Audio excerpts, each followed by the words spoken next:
As part of our 5-part series, we've looked at the changing landscape in terms of opportunities for First Nations in the resource sector. But there are some challenges. For example, some First Nations communities don't fare well in a partnership arrangement with the resource sector. Another challenge is meeting the educational needs to train those looking to join the labor force in natural resources.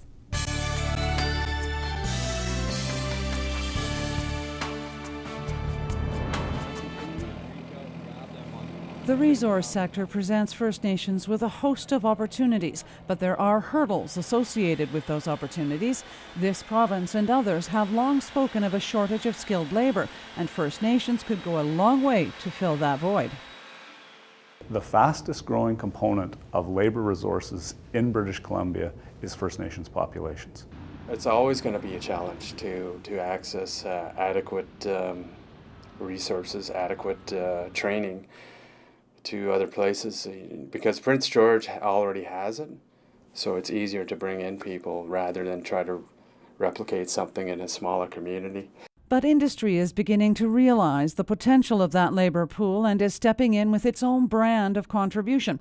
TRANSCANADA, for instance, helps with funding for localised training, while other companies point peer companies in the right direction. We spend a lot of time on First Nation reserves, and there's a lot of eagerness to be able to get to work. I think the most important part is breaking down some of the barriers. Sometimes as companies, it depends on the company, but we may partner into that training and either provide expertise to help get those tickets done, or simply be there as an employer to inform people who want to know what they need to do and how they need to do it, and to be there through the training process so that at the end of it, the most important thing happens, which is a job.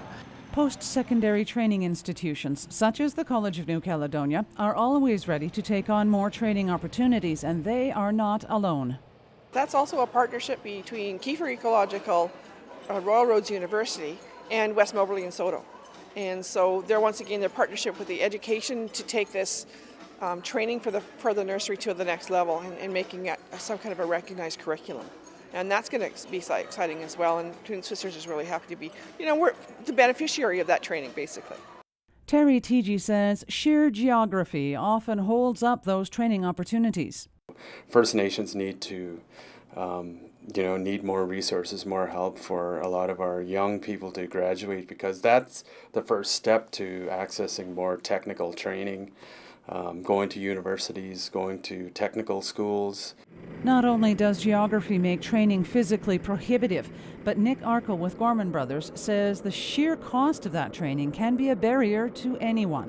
Why is it that when we say we want to train people to do falling, that they go online and they bring up, falling courses, they find out they can do a 30-day falling course, but it's going to cost them $28,000 to do it. That's a barrier to entry. So somehow we've got to get our heads together with the trainers, industry, and the young people that are wanting to come into this business and make this affordable.